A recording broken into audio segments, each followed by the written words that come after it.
royaume et qui lui a rempli la maison d'or. Il écrit, il lui a rempli la maison d'or. Imaginez-vous toute cette salle remplie d'or, c'est-à-dire du sol jusqu'au plafond de lingots d'or. À ce moment-là, bon, Bilham, il a vu comme Picsou, vous savez, avec les yeux là. Et il s'est dit, bon, bah, peut-être je vais quand même y aller. Et Oulay, il cra Hachem, il cra peut-être Hachem viendra à ma rencontre. Et l'air Shefi, il écrit que donc Bilham, il est parti Shefi. Shefi, c'est quoi? Shefi, c'est le diminutif de Shifra. Vous connaissez le nom Shifra? Ouais. Bah, Shefi, d'accord, c'est comme Yochevel. Ah, c'est comme, il y a quoi d'autre qui se finit en I? Ah, il n'y en a pas beaucoup en fait. Je sais pas. Chichien. Non, ça c'est trop engageant. Je veux dire, non, enfin, les trucs avec I à la fin. Le CFI aussi, d'accord, bon. Là, Racheli, voilà. Racheli rajoute, c'est pas un diminutif, c'est un rajout. Mais en tout cas, Rabotai, va y l'air Shefi. Donc c'est pareil, ça c'est pas de Shifra. En diminutif, c'est-à-dire va y l'air Shefi, il a marché. Shefi, ça veut dire, l'un des sens de ce mot, c'est marcher la tête basse. Shefi, c'est quand tu marches avec humilité, avec une certaine tenue, sans prestance, comme ça, sans te tenir droit, sans être fort, sans être sûr de toi. D'accord? On dit en français qu'il y a des gens qui ne pas marcher comme un coq. Les coqs, quand ils marchent, ils sont très fiers d'eux, comme ça, ils mettent une certaine... Eh bien, on te dit non. D'ailleurs, Shefi, qu'est-ce qu'il a fait, Bilham? Il a marché avec une certaine humilité. Voilà, qui disent qu'il a marché parce qu'il était boiteux. Très bien, mais en tout cas, c'est un problème dans sa manière de marcher. Vaïkar Elohim el Bilham. Donc, Dieu s'est dévoilé à Bilham. C'est pas Vaïkra. Normalement, sur Moshe Rabbeinu, il y a écrit Vaïkra. Vaïkra avec un F, donc Dieu a appelé Moshe. Là, Vaïkar, il a appelé de manière différente. Comment il a appelé? Bemikré. C'est quoi Bemikré? Hasardement. D'accord? Avec hasard. C'est-à-dire que Bilham, il ne méritait pas qu'Hachem l'appelle, et qu'Hachem lui parle directement. Et donc, il va lui parler de manière hasardeuse. Comme lorsqu'on va être... lorsqu'on va faire les choses de manière hasardeuse et sans le mériter, en fait. C'est ça ce que ça veut dire. Et qu'Hachem lui parlait à Bilham sans qu'il en ait le mérite. Parce que Bilham, c'est un rachat. Et pour parler à Kadosh Baruch Hu, pour pouvoir les rotes et ta Shrina, pour pouvoir parler à la Shrina, pour pouvoir comprendre la volonté divine, il faut être toi-même saint. Si tu n'es pas sainte, si tu penses à n'importe quoi dans ta tête, tu ne comprendras jamais ce que Kadosh Baruch Hu attend de toi. Là, on s'approche des vacances. Si pendant les vacances, ça, je me lâche. J'ai fait 1 an, je me suis tenu, j'ai des trucs, là c'est 1 an, 1 mois, je truc, ça va, je fais tout caché, tout caché, bien sûr, tout est caché, tout est méadrine. Mais même dans ces vacances, quand tout sera méadrine et ultra méadrine, sache que tu dois toujours être sur tes gardes, tu dois toujours faire attention et prendre des distances et savoir réfléchir, savoir peser chacune de tes actions, de tes actes, savoir poser. Tu vas faire des choses pendant les vacances, il faut se reposer, il faut se régénérer. Surtout après une année de Corona dans laquelle on a passé, je ne sais pas si vous vous rappelez, tous les bidoutes qu'on a eu, vous vous rappelez ou pas? Dès qu'il y avait une nouvelle fille, là, c'était comme dans Pac-Man, on reprenait tout à zéro. Hop là, une fille elle venait, et hop là, on reprend 14 euros. 14 jours à nouveau, et hop là, au bout de 13 jours, il y a une fille qui arrive, et à nouveau. Donc c'était très. Au Hachem, cassé, on vous dit rien. Donc on vous dit en réalité à vos tailles, bien, Vaïkar, Elohim et Bilham, Hachem, il s'est dévoilé à Bilham sans que Bilham le mérite, parce que Bilham, c'est pas un homme kadosh.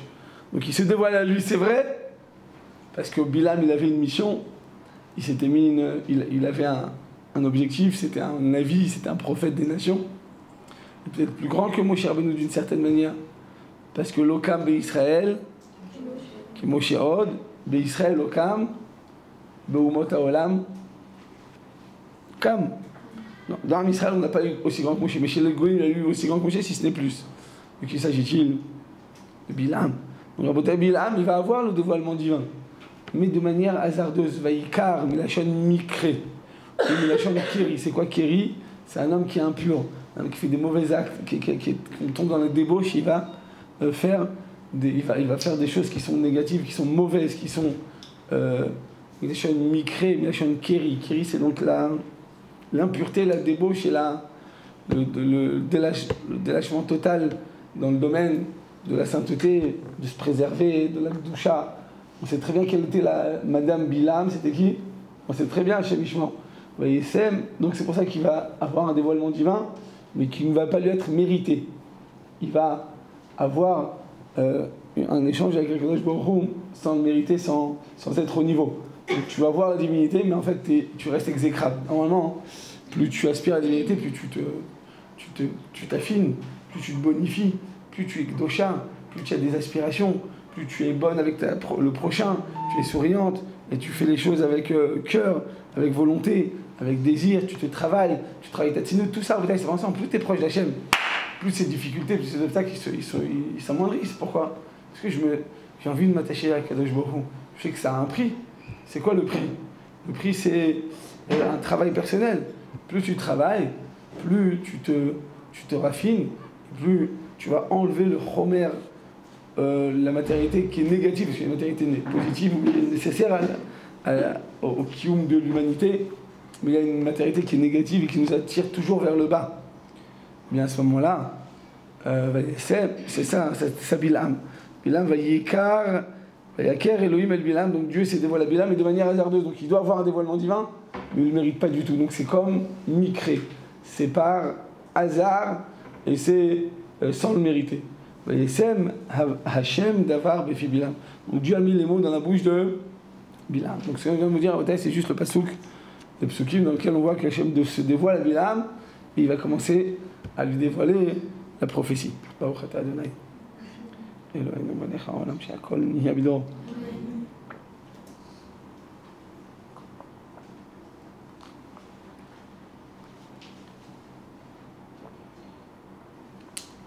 Ishmael pose la question, il dit que donc quand Balak a demandé à Bilam, quand il est engagé pour ses services de maudisseur, eh bien, il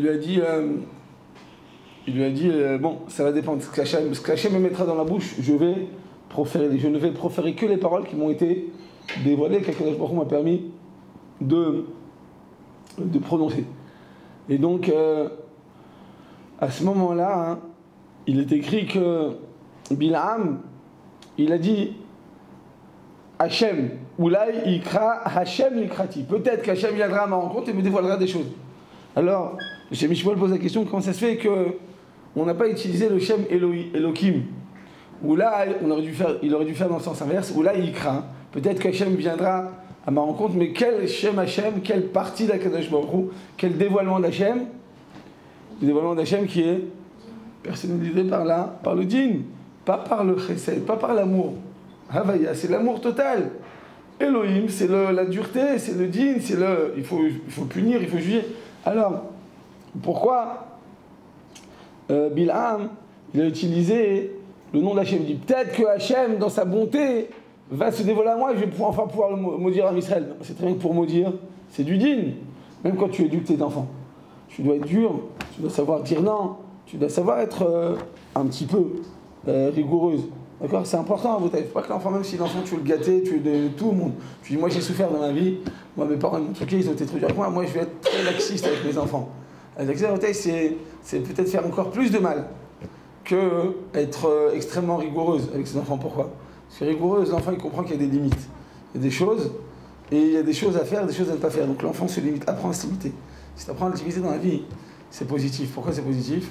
Parce que dans la vie, si tu crois que tout est permis, et que tu n'as pas de limite, et que tout le monde va te dire oui dans la vie, si tu vis, tu as été élevé comme une fille à papa, tu vas grandir, tu vas te marier, et ton mari va te dire non, tu vas arriver au travail, ton patron va te dire non, tu vas arriver avec tes enfants vont commencer à grandir, à devenir adolescents, ils vont te dire non. Donc si tu t'habitues à ne jamais faire face à un refus, et donc à l'itmoded, à dévoiler en toi et à décupler en toi des forces pour pouvoir faire face à ces obstacles, et bien après, une fois que tu seras marié avec des obligations professionnelles, familiales et financières, bah, tu risques d'être non seulement déçu, mais d'être surtout déstabilisé. Parce que dans ta vie, on t'a dit oui, et là, quand tu étais jeune et enfant, et la vie, elle risque, en tout cas, de te répondre non. Bah, je vais dire non, comme on m'a dit non, jusqu'à présent, on me disait toujours oui. C'est pour ça que Si on doit, les extrêmes sont toujours négatifs. Et dans l'éducation, si à l'extrême rigueur ou à l'extrême laxisme, qu'est-ce qui est le plus néfaste? Bien que l'enfant, il a besoin de se sentir aimé. Quand je dis le laxisme, des fois, hein, tu peux tout donner à ton enfant sans lui montrer une preuve d'amour. Vous savez ça ou pas? D'habitude, on a l'habitude de traduire qu'un parent qui va toujours permettre à son fils, à sa fille, c'est qu'il aime. C'est vrai ou pas? A priori. En fait, c'est faux. Les parents ne veulent pas les modèles. Ils ont de l'argent, ils ont ce qu'il faut. Ils disent ne me prends pas la tête, prends ce que tu veux. Est-ce que ça provient de l'amour ou pas? Ben non, c'est l'égoïsme pour pas qu'il prenne la tête, pour qu'il parle à son enfant, pour qu'il fasse face à des douillottes avec ses enfants. Donc il préfère dire bon, prends, ça s'appelle noyer le poisson. Ou comme un homme qui offre tout à sa femme, et si lui dit pas qu'il aime, qu'il adore, que c'est la plus belle femme du monde, elle va pas se sentir bien, même si la femme elle est comblée, tu la vois avec comme la femme de Korach, qu'elle était remplie de tous les joyaux de quartier, de Dior et de tout, elle était remplie de la tête aux pieds, et même comme une vache, ils avaient des trucs à l'époque. Eh ben, est-ce que ça veut dire qu'elle se sentait aimée? Si le mari ne lui dit pas, il lui montre pas d'attention, de la chaleur, tout ça sert à rien. Dès qu'il faut avoir aussi des attentions et savoir le concrétiser. Mais le Icar de l'amour, c'est pas ça. Il y a écrit que Isha Niknet Beprouta. Comment on achète une femme à Botaï? Avec une prouta. C'est quoi une prouta? Tu achètes une femme, tu dis arrête, mais écoute, achète-lui, tu lui donnes une pièce de 10 agorotes. On est à Botaï. Vous ne faites pas embrouiller, le soir du mariage. Mais sachez que votre bague, là, vous êtes toute contente de l'avoir, elle coûte exactement 200 shekels. Et elle ne doit pas coûter plus cher. Vous savez, peut-être 300, peut-être 4. Allez, vas-y, on se lâche 100 €. D'accord? Elle doit pas coûter. Pourquoi elle ne doit pas coûter plus cher? Parce que si tu crois qu'elle coûte plus cher, hein, et que toi, tu avais peut-être l'intention, si tu étais une fille intéressée, tu avais l'intention d'en tirer profit de ces. On va dire, je sais pas, on va dire, l'homme, au lieu de dire, bon, de marier sa femme avec un anneau, tout simple, il lui met un truc en diamant. Il se dit, oh, un diamant de Dior, ça va. Je suis refaite, ça y est, j'ai 500 000 € sur le doigt, je suis une femme heureuse. Eh ben, on te dit, la femme, elle n'est pas beaucoup d'échelle. Pourquoi? Pourquoi si je mets 500 000 €, t'es pas marié? Si je te mets 100 shekels ou même moins, t'es marié? Comment ça se fait à Botaï? C'est marié pour le diamant. Et alors? Donc son but, c'était pas de se marier avec son mari, c'était vraiment de tirer profit de ce qu'il allait donner. Voilà. Vous êtes vraiment une sadéquette, mais sachez qu'il y a des femmes qui se marient avec intérêt. Plus il a de l'argent, des fois il n'est pas très beau, mais il a plein d'argent, donc ça passe. Ou bien des fois il n'est pas truc, mais comme il a de l'argent, donc tout passe. Il y a des femmes qui sont comme ça, malheureusement. Vous n'êtes pas comme ça, pour vous n'êtes pas de ce niveau. Mais dès que vous sortez des limites du séminaire, sachez qu'il y a beaucoup de femmes, malheureusement, qui sont intéressées et que voilà, tout ce que je peux prendre, je prends. Là, je vous ai donné une explication, on va dire, philosophique. Mais au niveau de la halakha, c'est très simple. Toi, tu pensais que quoi? Que l'acquisition avec laquelle tu as dit arrête de coûter Chetli, ça coûtait 500 000 €. D'accord? Mais en fait, tu vas prendre la bague avec toi, mais ça coûte pas 500 000, madame, ça coûte 200 000. Ah bah non, 200 000, je suis pas prête. Oui, non. Vous voulez vendre une maison? Je dis écoute, moi je te l'achète ta maison, très bien. Maintenant, je te donne la moitié de ce que ça vaut. Je dis non, j'ai pas envie. Je suis pas prête à vendre ma maison. C'est la même chose, je suis pas prête à me donner un homme si il me donne, et au lieu de me donner 500, il me donne 200. Donc on dit pour pas qu'il y ait ces erreurs, parce que pas tout le monde est moumré dans la valeur des diamants. Tu dois te marier avec une femme, avec un anneau le plus simple, sur lequel il n'y a aucune expertise à faire, on ne peut pas se tromper. Le prix, je vous le dis tout de suite, ça ne dépasse pas 300, 400, 500 shekels, ça ne dépasse pas un anneau totalement pur, il n'y a rien. Il faut qu'il n'y ait rien du tout dessus, justement. À la rigueur, il y en a qui mettent une lettre dedans, de V, Shem Hashem, c'est un truc en plus en Kabbalah, mais voilà, maximum, c'est ça le seul petit écart, le seul petit luxe. Pourquoi? Pour pas que tu aies l'intention de te marier pour une valeur X, et en réalité c'est une valeur Y, et bien finalement, ça s'appelle un mekartaout. C'est quoi un mekartaout? Ce serait une déception. Et tu te dis non, dans ce cas-là, j'étais pas prête à accepter l'acquisition, j'étais pas prête à me marier à ce prix-là. Donc pour pas qu'il y ait de tromperie, alors, alors qu'est-ce qui se passe? On va te dire tu dois te marier sans aucune valeur. Donc c'est-à-dire que selon la Rabotai, tu prends ça, voilà, un clou. Un clou, le mari te dit est-ce que tu es prête à te marier pour un clou ou pas? Tu regardes, tu dis mais pas un clou, mais regarde, j'ai des beaux yeux, tu me dis oui, bah, bon d'accord, pour un clou je suis d'accord. Eh bien, la femme elle est mariée, mais coup d'échec de Horaïta. Pourquoi? Parce qu'elle savait combien ça coûtait et elle savait que ça coûte plus que Diagorot et le mari, il a marié dans cette intention. Ça pour dire que ce qu'on enseigne, et ce que j'enseigne à mes khatanim, je leur dirais Isha Neknet Beprouta, c'est pas juste le soir du mariage qu'il y a une Neknet Beprouta, c'est toute la vie du mariage. un homme, il arrive, c'est un avraire, il y a des trucs, bon, il arrive avec une fleur, il dit ma femme, regarde, c'est la plus belle fleur que j'ai trouvée sur le marché, et j'ai pensé à toi. La femme va être heureuse, va être contente. Combien ça coûte une fleur? Une fleur. C'est pas 1 euro, 5 shekels, 10 shekels. D'accord? S'il se lâche, il va mettre 20 shekels. Mais il lui montre qu'il aime avec un mot chaleureux, un mot d'amour, un mot dans lequel il va montrer l'attention qu'il a à son égard. Ça, Isha n'est que une femme, elle dit, je préfère ça. Mais si maintenant une femme, l'homme, il lui donne des sommes, il dit, prends la carte bleue, ne me prends pas la tête, ne m'appelle même pas, fais ce que tu achètes, ce que tu veux. La femme, elle va dépenser jusqu'à demain, quand elle ne se sent pas comblée, ça ne va jamais la satisfaire. Pourquoi? Parce que Isha n'est que de prouta, c'est ça le pshat de prouta, hein, c'est-à-dire que tu peux, avec peu de choses, satisfaire ta femme et la rendre heureuse. C'est pas une question d'argent, c'est une question d'attention. Si tu as du cœur, tu peux rendre heureux ta femme. Moi je dis souvent au khatanim ou en avrihim, il me dit mais je peux pas, c'est pas un bon moment. Pas... Je lui dis mais t'as un stylo à la maison? Il me dit ouais. Je lui dis t'as une feuille? Je lui dis vas-y, écris-lui. Écris une récitation, on fait lui un beau dessin, je sais pas, on te le tue là. Il me dit ouais mais ça va pas suffire, je sais pas, essaye. Bon il fait uniquement après, la femme elle prend la récitation, elle la met sur le mur, elle est toute contente. Parce que l'Isha de Prouta, c'est une question d'acquisition, c'est comme ça qu'une femme elle se sent. Elle a besoin d'être tout le temps satisfaite et de se sentir tout le temps aimée. Chen Isha al-Baal, la femme, elle a son œil est toujours sur son mari pour savoir comment il la regarde, comment il la conçoit, comment il la considère. C'est ça ce qu'une femme elle a besoin. La considération et pas l'argent. Pourquoi je vous ai dit ça dans la retraite? Pourquoi je vous ai parlé de l'argent, Yisem, Bilam? On avait dit que le din, voilà, j'étais en train de vous dire que tu peux donner, mais pas dans un esprit d'amour et de don. Et tu peux prendre, mais avoir un esprit d'amour. Comment c'est possible? Ben, si tu prives ton enfant d'une chose, dis mon fils, je te prive, parce que j'ai envie de t'éduquer, j'ai envie que dans ta vie tu sois heureux, donc j'ai envie de te donner cette chose. Un exemple tout simple, ton fils c'est qu'il adore le chocolat, tu lui achètes maintenant 25 paquets de clics. Achète-le le vendredi, tu vas monter à Shabbat, tu n'adoreras plus.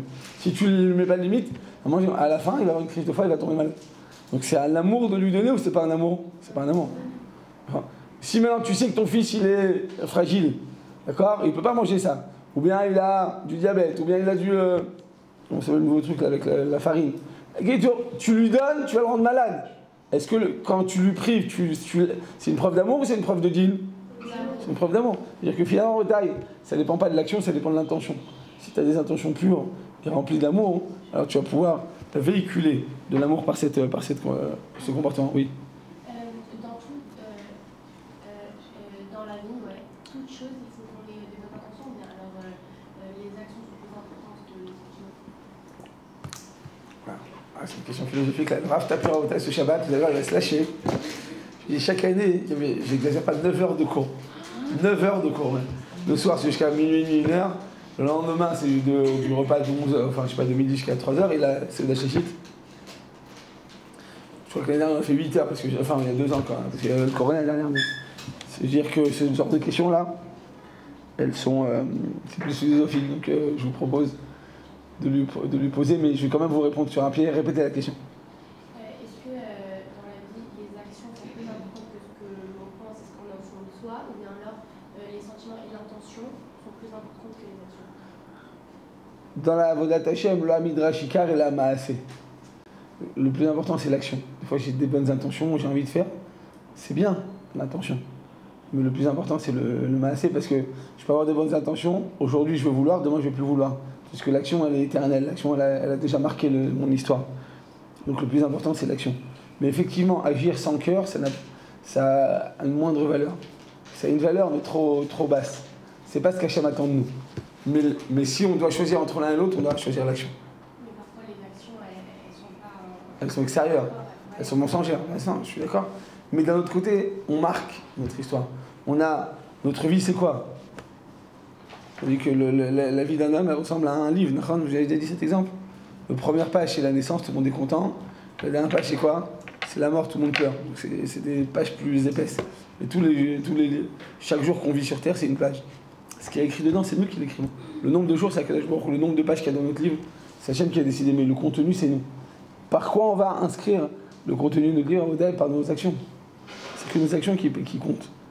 Parce que l'intention, elle est belle, mais le Yetzirah est plus fort que nous. Aujourd'hui, j'ai une bonne intention, demain, elle va s'estomper. Il faut la concrétiser. Donc, si on ne passe pas à l'action, ça vaut pas grand-chose. Maintenant, je vous répète, faire que des actions sans y mettre du cœur, à la longue, ça n'a pas de valeur. Ça a moins de valeur, mais ça a plus de valeur que des seules intentions. Oui. Mais vous aviez dit une fois dans le cours de la vie que rien que le fait de vouloir, pour Hachem, c'est déjà quelque chose. Et même si on n'arrive pas à vouloir, même vouloir ça. Bravo, je suis d'accord. Dans la Avodat Hachem, si on veut s'approcher d'Akadosh Baruch Hu, alors c'est le plus important parce que ça va nous donner des ailes. Mais ce vouloir, cette volonté, ce désir, il doit nous pousser à concrétiser. Si on reste dans la volonté, dans le désir, ça sert à rien. Je veux quelque chose, je voudrais. Là, je sais pas, j'ai envie d'aller à la plage, j'ai grave envie d'y aller. J'ai grave, je veux vouloir aller à la plage. Super. Je veux vouloir aller bronzer. Tu peux vouloir, si tu ne le fais pas, tu ne vas pas bronzer. C'est-à-dire que, on va dire que le plus important dans la Avodat Hashem, c'est le cœur, parce qu'un Hashem, il veut pas des, comment dire, des robots. Il en a, Kadosh Baruch Hu, des anges. Et les anges, il y en a des milliards dans le ciel. Ils font tous la volonté d'Hachem. Et comme ils sont programmés, donc ils n'ont pas le désir, ils n'ont pas la volonté, et donc ils font les choses, j'allais dire, intuitivement. C'est bien, mais ça vole pas très haut. C'est bien quand même. Mais là, Michael m'a dit entre la volonté pure et entre l'action pure. Il vaut mieux l'action pure. Si maintenant je suis handicapé, avec les pieds et mains liés, avec des menottes aux pieds et aux mains, à ce moment-là, vouloir, c'est comme une action. Mais sinon, c'est l'action qui emporte. Parce que l'action, on emporte le... Donc on disait, eh bien, Bilam donc, nous dit, Chiral, vous n'avez toujours pas fait la photocopie, parce que depuis tout à l'heure, là, je vous lis, mais c'est compliqué le Shem Shmuel sans lire. Mais non, parce que je ne sais pas quel paché, je croyais qu'on allait me rappeler, donc on ne va pas rappeler. Non, je sais quel paché, mais je veux dire, c'est-à-dire, bref, je ne peux pas sauter quand c'est un truc, quand c'est sur un texte, je peux vous dire, on va aller. Alcool, panim avodah, donc on a dit, d'un côté, Bilham, il demande à Hachem de se dévoiler à lui, ce qui se dévoilera, il va le proférer. D'accord? Il dit, Vaikar, ou là, Ikra Hachem, peut-être Hachem viendra à ma rencontre. Et Hachem, avec Shem Havaya. C'est ça ce que Kadosh Baruch Hu il attend de nous. Il dit par contre, quand Bilham il va maudire à Israël, il va proférer ses paroles vraiment, là à ce moment-là il va utiliser le mot de Elohim. Quand Bilham il va décrire à Balak, il dit écoute, moi je ne ferai que ce que Hachem me dit. Il dit quel Hachem? Havaya, Yud Ke Vav Ke. Mais quand il va passer à la concrétisation de ces paroles, quand il va les proférer, là à ce moment-là c'est plus Havaya, c'est plus Yud Ke Vav Ke, c'est Elohim. Donc on a la question de savoir comment ça se fait que Bilham il va jongler avec ces deux noms d'Hachem, une fois Havaya, donc Yud Ke Vav Ke, et une fois Elohim. Venir à Omer Hachem Ishmuel, des inekti vayeler shefi, ou bemilat shefi raboua apirushim, hatargum verashi mefarshim yechide. Alors, il dit comme ça, il dit en réalité, donc on va expliquer comment ça se fait qu'une fois on utilise le mot Shem Hashem, Yud Ke Vav Ke, on appelle Shem Havaya. Vous savez c'est quoi Havaya? C'est les mêmes lettres. He, Vav, Yud. Et la dernière lettre, c'est He. Alors c'est les mêmes lettres que Yud Ke Vav Ke. Faire très attention de ne jamais dire Yud, He et de continuer, parce que c'est le nom d'Hachem. En France, elle est témoin de G, O. Il ne faut jamais dire ce nom-là, vous avez compris? Que celui qui dit ça, il n'a pas réel que le nom, vous savez ou pas? Parce que c'est quoi G-O? C'est ce qu'il y a écrit en fait. Yé. Vous avez compris ou pas? Faut jamais le dire. Les témoins de qui? De Mickey, Minnie et Daisy. D'accord ou pas? Et les témoins, vous savez, c'est des fous. Au nom de Dieu, ils viennent et ils frappent. Les témoins. G-O. Comment elle s'appelle? Mamino? Alors à ce moment-là, en bataille, c'est personne. Ce mot-là. Voilà, ce mot-là, au taille, c'est quoi? C'est les mêmes lettres que Yud Ke Vav Ke, mais écrit avec le vrai Nikoud. Nous, il y a écrit quoi dans le Sidour? Écrit Yeho. Et nous, qu'est-ce qu'on dit? Ado, ça n'a rien à voir. On dit Aleph, Dalet, il y a écrit Yud. Enfin, d'accord? Parce qu'on n'a pas le droit de dire le nom d'Hachem. Vous saviez ça ou pas? De dire le nom d'Hachem avec avec les points, les bons points, les bonnes ponctuations, c'est interdit. Et donc les témoins, on n'a pas le droit de dire ce nom-là. D'accord? Vous dites les témoins de GG si vous voulez. Non, en tout cas, bref, on n'a pas besoin de les mentionner, ces gens, c'est des riches. Bref. Quand on dit ouais. Quand on dit le nom de... Bah, tout ça, c'est pas vraiment son famille. Si, c'est le nom d'Hachem aussi, mais simplement, c'est pas comme il est écrit. La manière dont il est écrit, la manière dont on dit, c'est pas la même chose. Écrit à la fin des temps. D'accord? On dit ce qu'on dit dans les Shabbat. Il y a Hachem Echad. Hachem Echad à la fin des temps. Hein. Le nom d'Hachem et son dévoilement, c'est-à-dire sa maroute, son essence et son dévoilement seront un.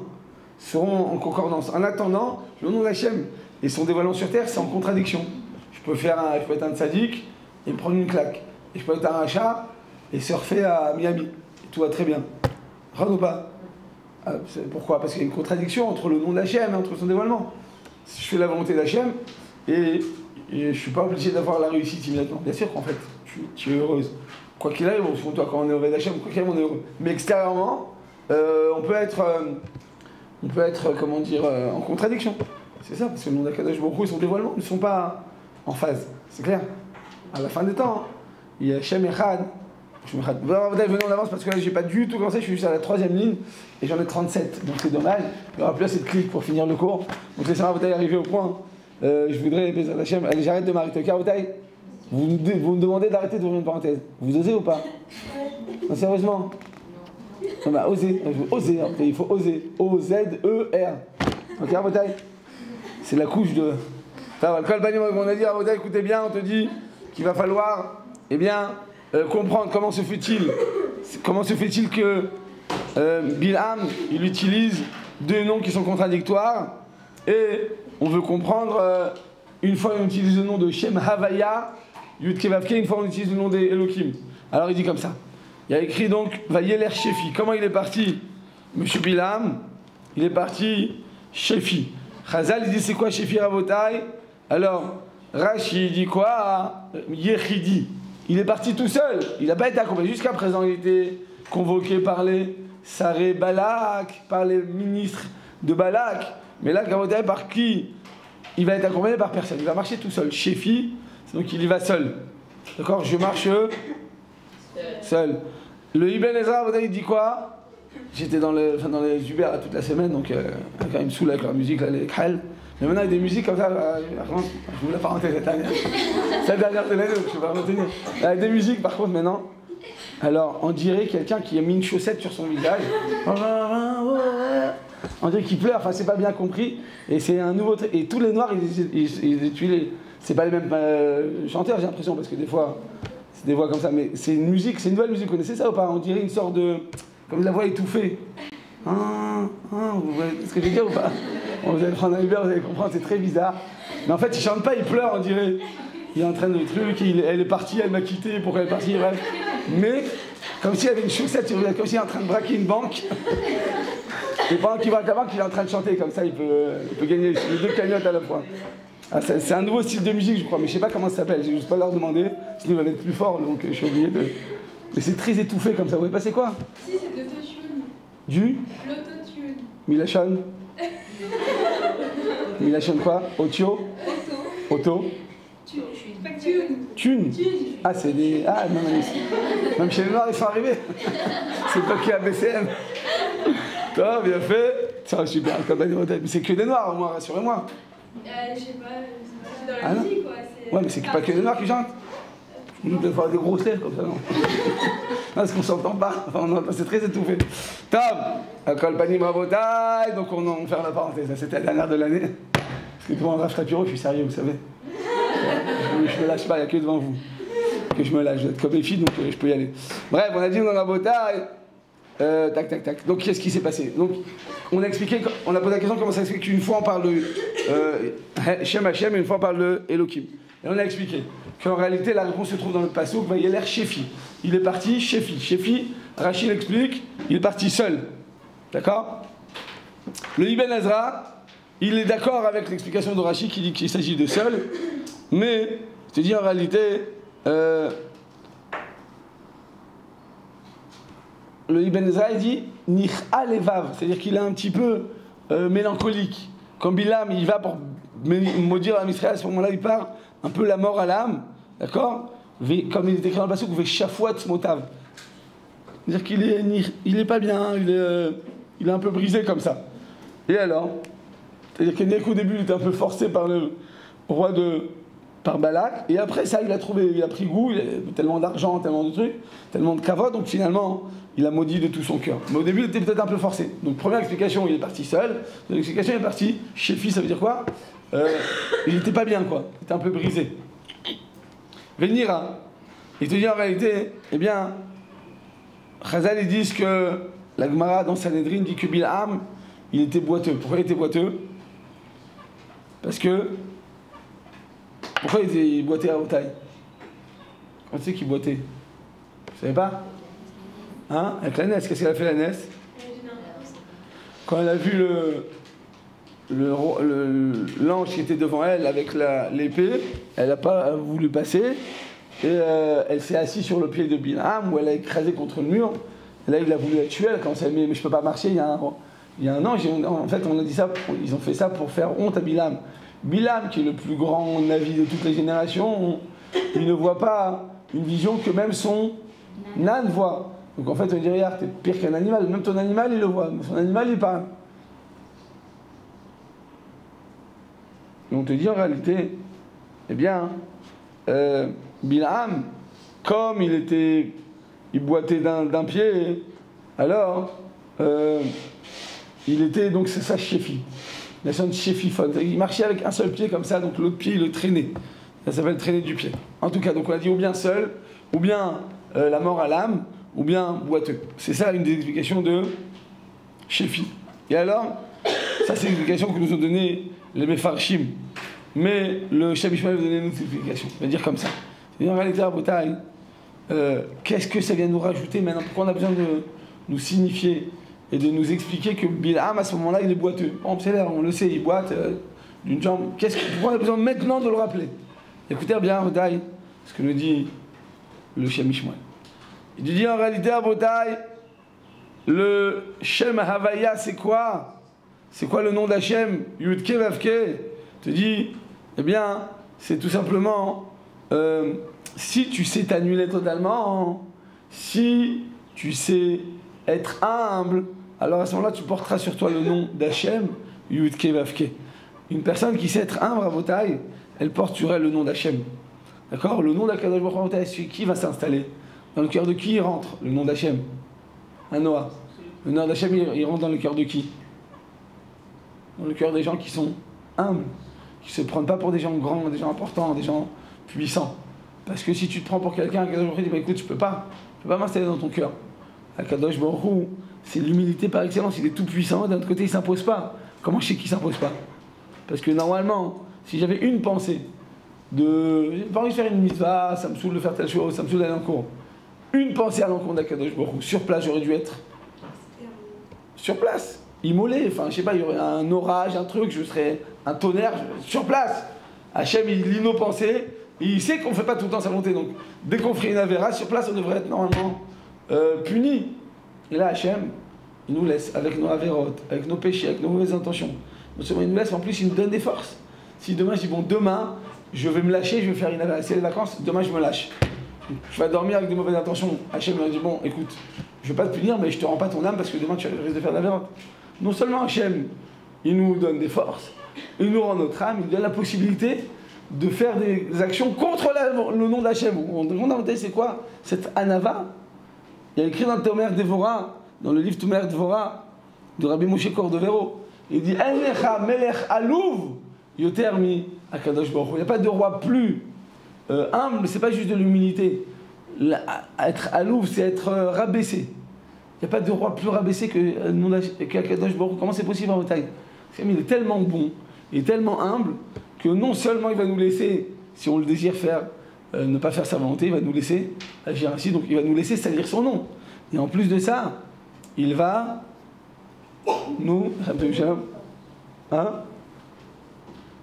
Qu'est-ce qu'il va faire à bataille? Nous donner des forces pour aller à l'encontre de sa volonté.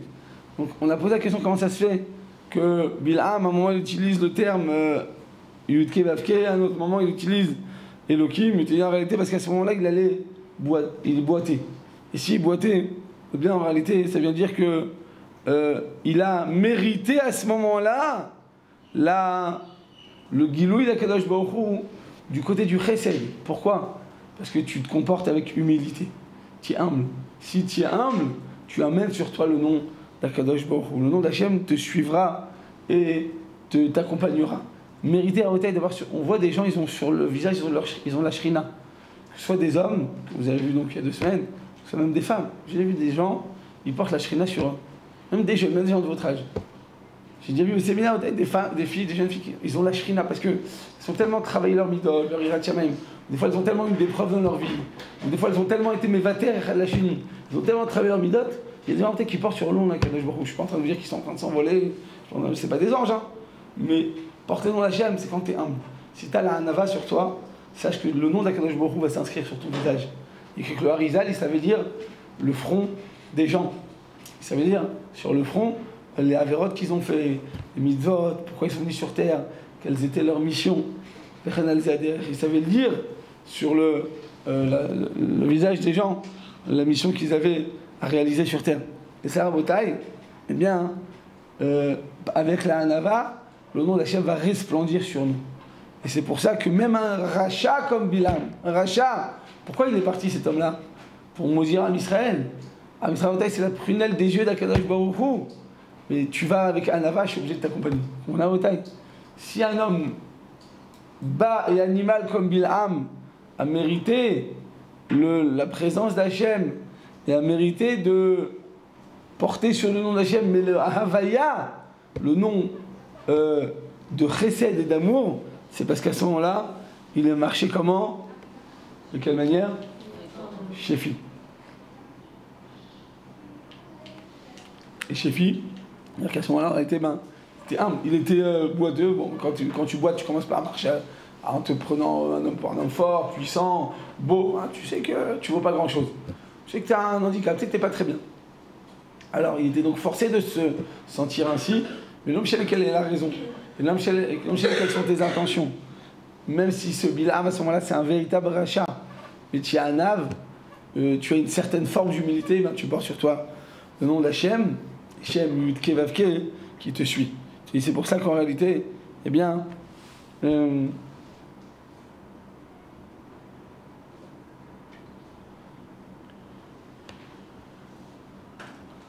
c'est pour ça que Moshe Rabbeinu, c'est lui qui va mériter le plus grand dévoilement divin du monde entier, de toutes les époques et de tous les Nevi'im, tous les prophètes. Il n'y a pas eu de si grands prophètes que Moshe Rabbeinu. Pourquoi? Parce que Moshe Rabbeinu, c'est l'homme le plus humble. Plus tu es humble, plus tu portes sur toi la Shrina, la présence d'Akadosh Baruch Hu. Et alors, à Botaï, quand il y a un Anav Me'od, il est écrit sur Moshe Rabbeinu, Vaïsh Moshe Anav Me'od. Mikol Adam Asher Pena Adama. Donc l'homme Moshe est un homme extrêmement humble, encore plus que tous les hommes qui sont sur la terre. Vaya Ben Asmon Betachlit Efes. Et Moshe Rabbeinu, à ses yeux, il était encore moins que rien. Que Moshe Rabbeinu est arrivé au maximum de l'humilité qu'un être humain peut atteindre. Quand je dis moins que rien, c'est pas attention, perdre valeur, être dévalorisé à tes yeux et dire je suis rien, je suis nul, je vaux rien. Moshe Rabbeinu, il savait se battre quand il fallait. Il savait s'imposer quand il fallait. Il savait tenir ses positions. Mais à aucun moment, il s'est dit bon ben j'ai telle qualité, bon ben je me les dois, c'est grâce à moi, c'est grâce à ma force, c'est grâce à ma puissance. Et moi, je vais montrer, et moi, il n'y a pas de moi. C'est toujours Hachem.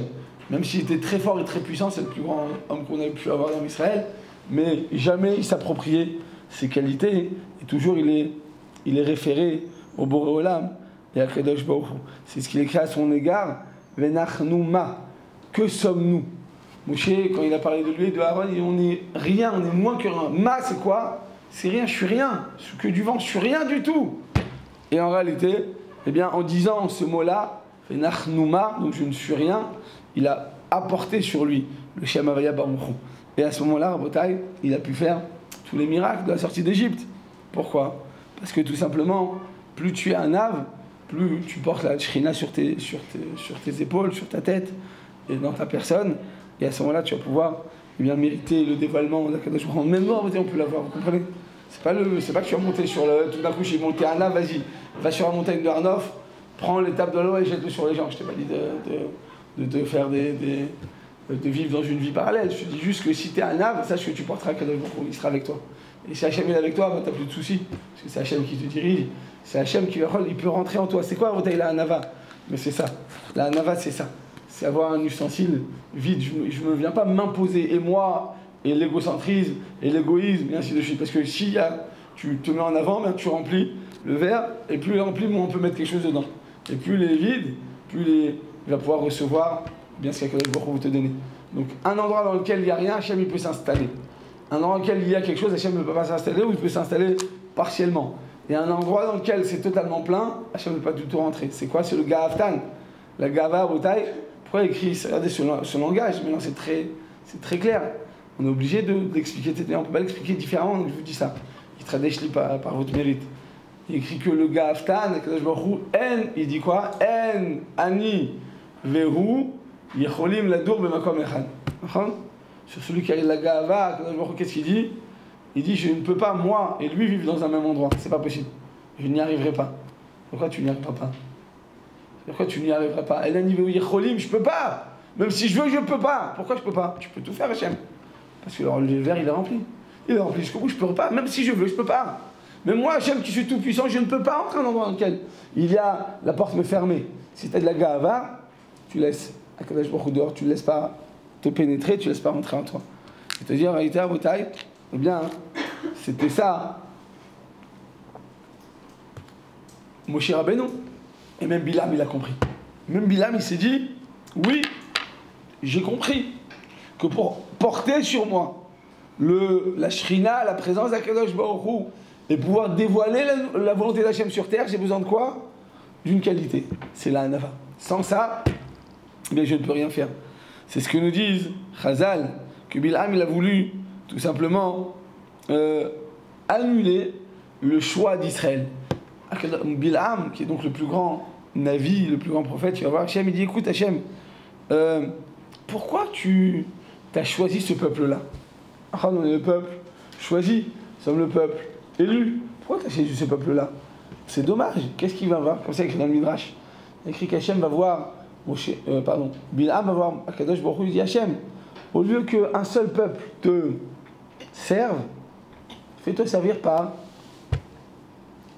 Shiv'im Umot Haolam, par les 70 nations. Pourquoi tu prends un seul peuple? C'est dommage. Toi, Hachem, tu es tout puissant. Toi, Hachem, ton nom, il est exulté sur terre et dans tout le cosmos et dans tous les univers. D'accord? Donc, Hachem, pourquoi tu choisis un seul peuple unique pour te servir? C'est dommage. Il a raison, Bilam, ou pas, Boutaï? Le but, c'est que le nom d'Hachem soit exulté dans le monde entier ou que par Am Israël? Donc, je ne connais pas la Rachel, vous savez ce qu'ils font, les Chabad? Ils font un. Vous avez déjà vu un truc de la photo de Rabinovitch écrit en arabe à côté? Vous avez déjà vu ça ou pas? Non, sérieusement, personne n'a vu? Mais vous prenez jamais l'avion ou quoi? Je sais pas pourquoi dans l'avion on prend toujours pour un Chabad. Non mais je dis, enfin ouais, ça dépend en fait quand là-bas, ouais. Bref, ça dépend dans quelles circonstances je suis. Donc, quand j'ai le chapeau droit, ça va. J'ai le chapeau comme ça, des fois après un voyage, bref, bon, Hachem, ils font un Messirut Nefesh, dans le monde entier, mais en tout cas, pourquoi je vous dis ça? J'ai vu comme ça une sorte de feuille comme ça d'affiche, écrit en arabe, avec la photo du Rabinovitch. Ça, vous avez déjà vu ça ou pas? Ouais, sérieusement. Vous n'êtes pas sérieux ou quoi? Écrit en arabe. C'est pas les Arabes qui l'écrivent. Oui, j'ai déjà vu. C'est les Chabad qui font ça pour les Arabes. Pour le monde entier. Ils font ça je sais pas, en Gaulle, comment ça s'appelle, en russe, en toutes les langues. Pourquoi? Parce que eux, les Chabad, ils prônent que pour que le Mashiach vienne, il faut que toutes les Umot HaOlam reconnaissent le nom d'Akadosh Baruch Hu. Ça ne suffit pas que nous on serve Hachem, il faut que toutes les Umot HaOlam elles reconnaissent, elles exultent le nom d'Akadosh Baruch Hu. Sinon, le nom d'Hachem n'est pas total. Vous avez entendu cette chita? Par là. Pourquoi vous regardez comme ça avec tellement de sérieux? Sérieusement, vous connaissez cette chita ou pas? Chazak, même Perla, ceux-là, j'en ai rendu compte, même Perla, elle charrie. Top, effectivement, en bouteille. Bien, effectivement, il faut. Viens Bilam! Qu'est-ce qu'il dit Bilam? Il dit écoute, Hachem, c'est dommage. C'est dommage. Pourquoi tu te fais servir par un seul peuple? Pourquoi un seul peuple te sert? T'as qu'à te faire servir par Shivim Umot Haolam, 70 peuples des nations. 70 nations du monde. Pas seulement une seule nation.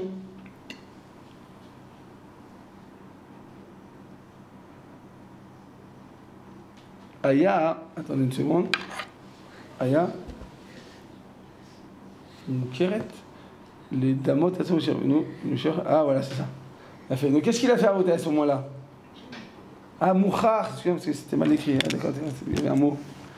C'est-à-dire que à ce moment-là, Rabotai, Mouchar. Super. Donc Rabotai, en réalité, voilà.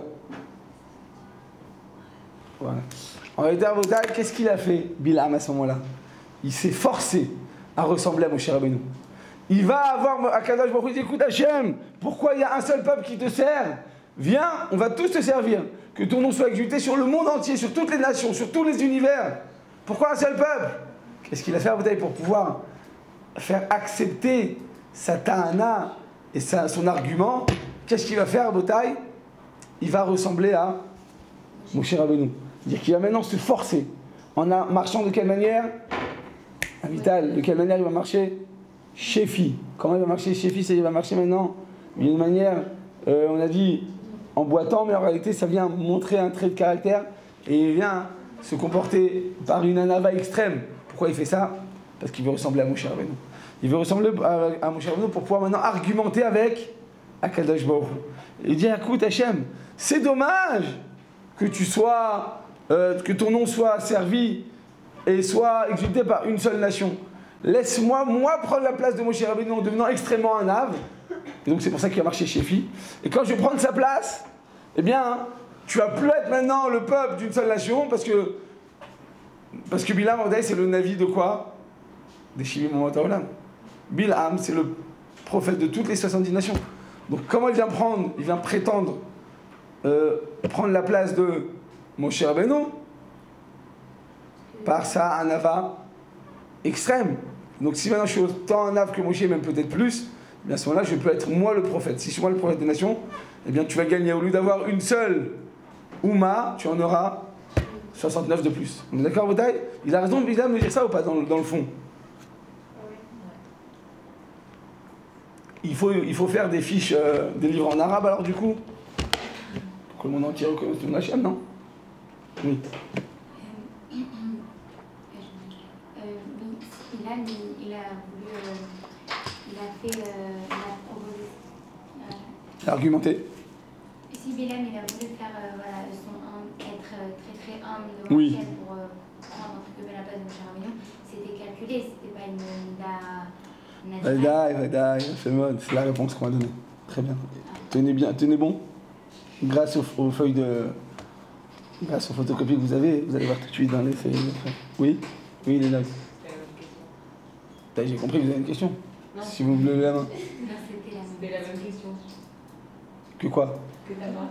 Ah, je crois que vous me charriez, je suis bon, d'accord. Non, c'est l'ILANET. Si depuis l'ILANET c'est permis, donc je suis en fin d'année. En fin d'année, elle va aller plus loin, quoi. Elle va bronzer au soleil de. Top. Et effectivement, donc on dit en réalité, à Rabotai, qu'est-ce qui se passe? Eh bien, hein.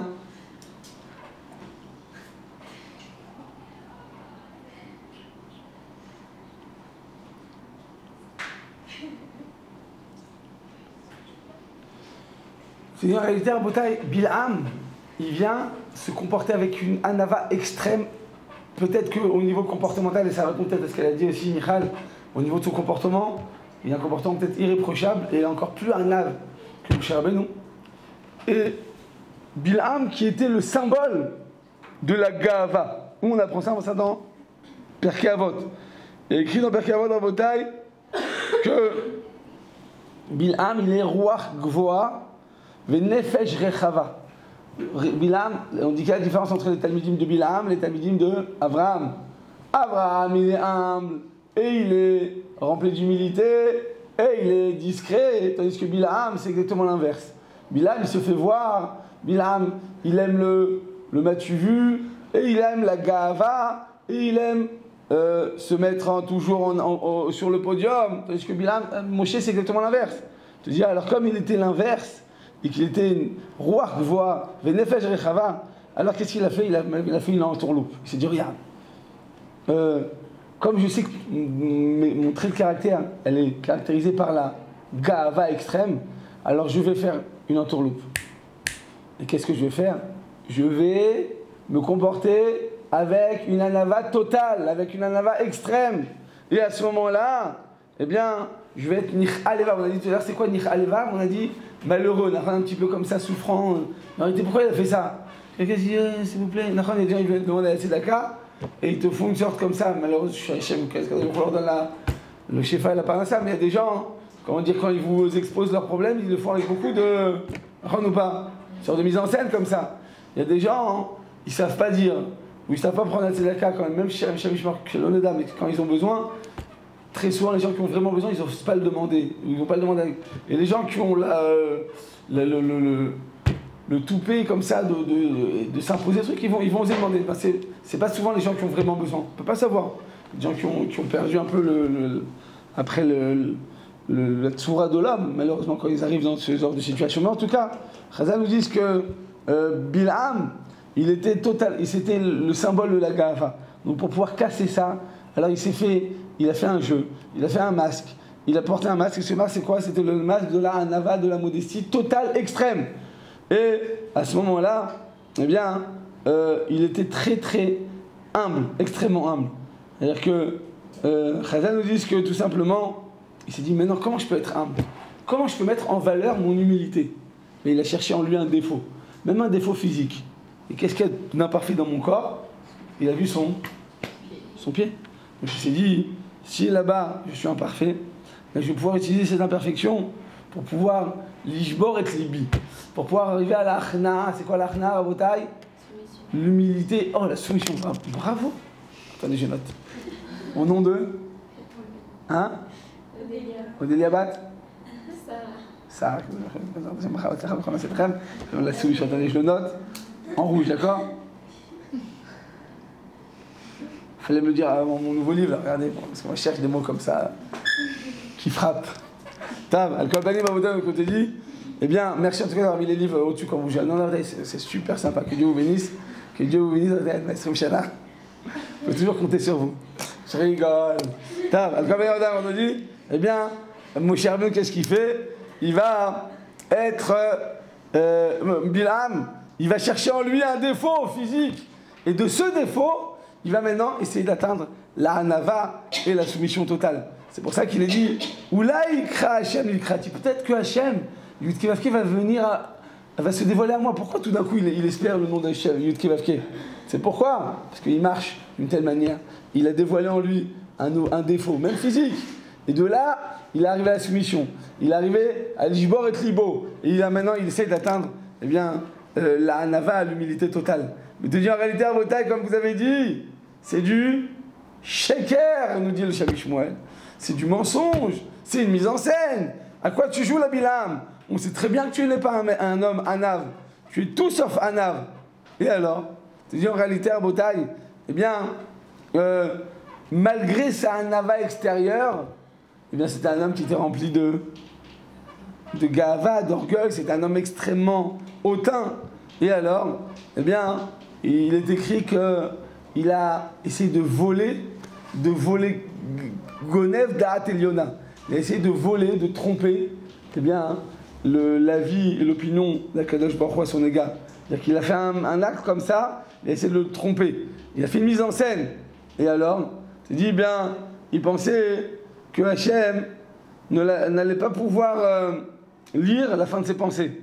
Pourquoi? Parce que comme je suis très anav et qu'Hachem il adore la anava, c'est comme si quelqu'un, je sais pas, je me suis disputé avec lui, et je vois qu'il vient me voir avec des fleurs. En fait, ça se trouve, il voulait prendre ses fleurs et me les jeter sur le visage. Mais quand je vois, je suis tellement content que je vais dire à son égard, je vais dire merci beaucoup. Je ne vais pas le laisser exprimer un mécontentement à mon égard, parce que je suis tellement heureux de voir une personne qui agit comme ça, que je vais pouvoir maintenant bien m'approcher de lui immédiatement. Il te dit, Bil'am, il a pensé à la même chose, il s'est dit, Hachem, il aime tellement la Nava, ça va aveugler Akadosh Baruch Hu. Je vais pouvoir tromper Hachem Baruch Hu. Donc on a entendu que Bil'am, en fait, c'était un homme extrêmement rusé. Il avait l'intention, par son Nava extrême, de tromper Akadosh Baruch Hu, de remettre en question son jugement à son égard. Et en réalité, eh bien, il s'est dit, je vais maintenant, par une anava extérieure et comportementale, essayer d'installer et d'inviter à moi le nom d'Hachem, le nom de la bonté, le nom du chesed. Mais on te dit en réalité, eh bien,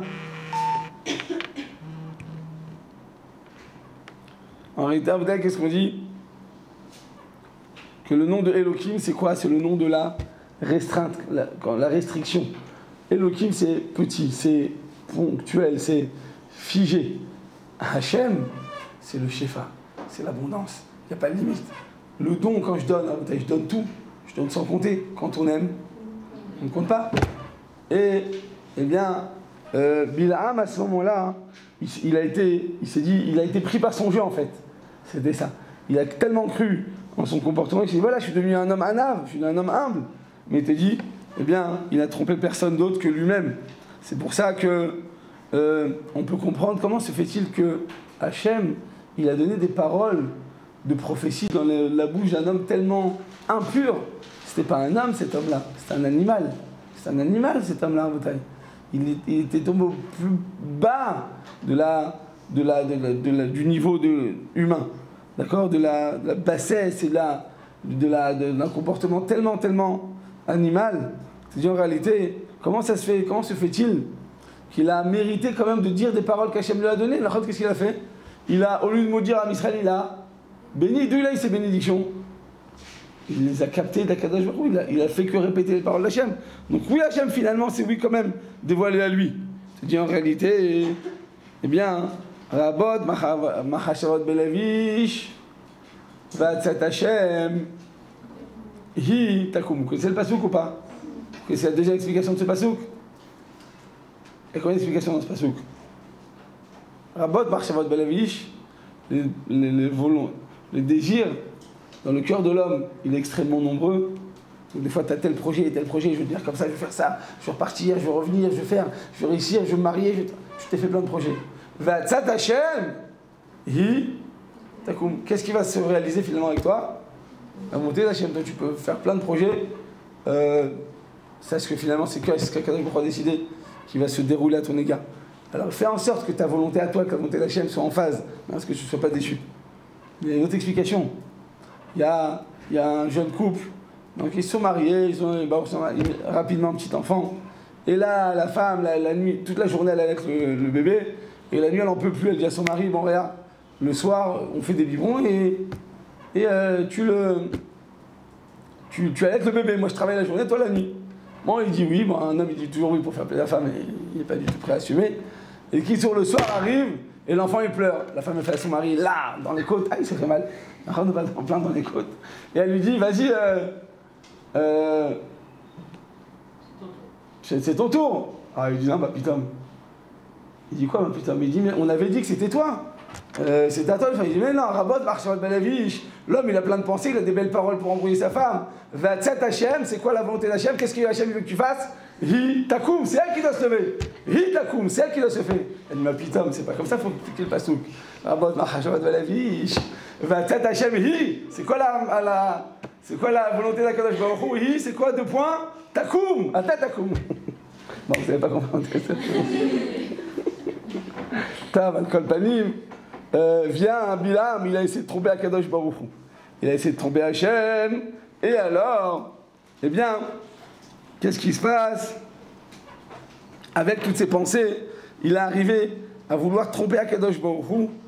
Et en se comportant avec une anava extrême. Et de cette manière, il a apporté sur lui le nom d'Hachem de Yudke Vavke. Et il te dit en réalité, eh bien, Hachem, qu'est-ce qu'il a fait? Il a fait attention. Il va dissocier le nom d'Hachem. Hachem, à ce moment-là, il est obligé d'accepter le comportement de Anava de Bilham. Donc on a dit, même si Bilham c'est un rachat, et que c'est un trompeur, et qu'il fait ça pour maudire en Israël. Mais si tu es Anav, tu portes quand même le nom d'Hachem. Donc Hachem, il était forcé, à ce moment-là, à accompagner Bilham. Donc qu'est-ce qu'il a fait à ce moment-là, Hachem? Il a changé le cours de l'existence. Il a maintenant dissocié le nom d'Hachem.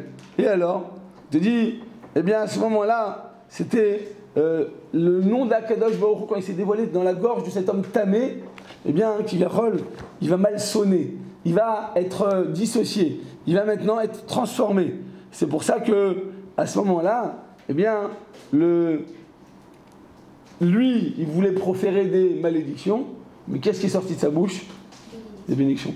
C'est-à-dire que Rabotai, finalement, eh bien,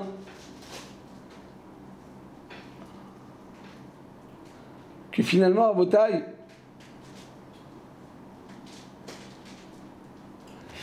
quand est-ce que la prophétie d'un prophète, elle a un impact?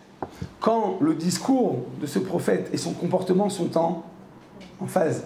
Quand il a un discours pur et que c'est proféré par une personne pure. Alors à ce moment-là, Rabotai, le discours que tu vas avoir, eh bien, il sera en phase, il sera cohérent. Donc c'est pour ça que Rabotai, chez Bilam, c'était l'inverse. Chez Bilam, qu'est-ce qui s'est passé? C'est un homme impur qui vient proférer et qui vient amener sur lui, forcer Hachem à l'accompagner par quoi? Par un comportement anav à l'extrême. Et de cette manière, il va devenir extrêmement humble et il va porter Hachem, c'est vrai. Il va porter le nom d'Hachem, il va dévoiler le nom d'Hachem. Mais simplement, comme il y a une incohérence entre le comportement du Bilam et ses paroles, alors ça va sonner faux. Le son qui va sortir de sa bouche, de sa gorge, eh bien il va sonner faux. Donc ça veut dire que lui, il avait l'intention de maudire, et finalement il va bénir. Chez nos prophètes, à nous, Rabotai, eh bien tous nos prophètes, ils étaient Kedoshim et Théorim, et Moshe Rabbeinu par-dessus tout, eh bien, il était tellement humble et tellement tzaddik que les paroles qu'il va proférer de sa bouche, eh bien, il va vouloir proférer une bénédiction, et ça va être une bénédiction qui va sortir de sa bouche. Ça veut dire que finalement, Rabotai, qu'est-ce qui se passe? En réalité, absolument. Allô? Très bien. Bye. Ouais, petite avec ses... Bref, elle est partie d'un jour d'école, j'ai oublié. Pour finir, bien sachez que Bilam, Rabotai, la différence avec Moshe Rabbeinu, elle est énorme. C'est que Bilam, c'est vrai qu'il se comportait avec Anava, et peut-être encore plus de Anava que Moshe Rabbeinu. Mais simplement, d'où elles viennent ces paroles? C'est un homme qui est rempli d'impureté, de Toum'a. Et comme tu es rempli d'impureté, alors ton discours et ton comportement ne sont pas en phase. Donc il va y avoir un problème. Rabotai, c'est-à-dire qu'on peut avoir un bon comportement. On peut avoir, pendant un an, on a pris un bagage, on a pris les paroles de Torah, on a été metaken de midot, on a essayé d'aspirer à la divinité, c'est vrai. Mais sache qu'à un moment, il va falloir que tu sois en phase avec tous ces discours, toutes ces paroles, avec tous ces enseignements. Comprendre que tu ne peux pas rester en dissension ou en décalage. C'est pas possible. Parce que cette Torah, c'est une Torah de vie. Cette Torah est censée te transcender, t'élever. Elle est censée bien rentrer dans tes entrailles et jaillir de toi. Donc si maintenant ton comportement n'est pas adéquat, qu'est-ce qui va se passer? Il y a une stira, il y a une contradiction. Il y a maintenant un décalage entre le comportement et entre ta personnalité. Quand il y a un décalage, eh bien ça sonne mal, ça s'entend mal, ça va faire un mauvais sentiment. Et ça va, le discours que tu vas tenir et tes actions sont tellement en déphasage, sont tellement en décalage, que finalement, eh bien, il y a un impact négatif à ce que tu vas faire. Même si tu veux faire du bien, mais sache que tu es obligé de, préalablement, de te travailler l'intérieur, de dire, ok, j'ai compris les choses, maintenant je les intègre, et maintenant je les applique. C'est maintenant, tout le mifranil maintenant. Est-ce que je vais avoir la force de caractère de prendre toute cette Torah de char? Je l'ai compris via data, via Shevotai, je l'ai intégré dans mon cœur. Et maintenant, je passe à l'action. Donc effectivement, quand après je passe à l'action, finalement je prouve que je suis arrivé à intégrer les choses et que c'est pas resté extérieur à moi et que c'est pas un jeu que j'ai fait. Et que même si j'ai joué peut-être pendant tant de mois, pendant toute une année, mais si finalement tu arrives à le mettre à l'action, tu prouves qu'en réalité c'est une Torah de vie et cette Torah de vie elle va nous élever. Et c'est ce qu'on demande à Kadosh Baruch Hu, que ce soit une Torah comme celle de Moshe Rabbeinu, dans lequel le discours et la personnalité étaient en phase. Et c'est ça ce qu'Akadosh Baruch Hu a tenu. Amen, amen.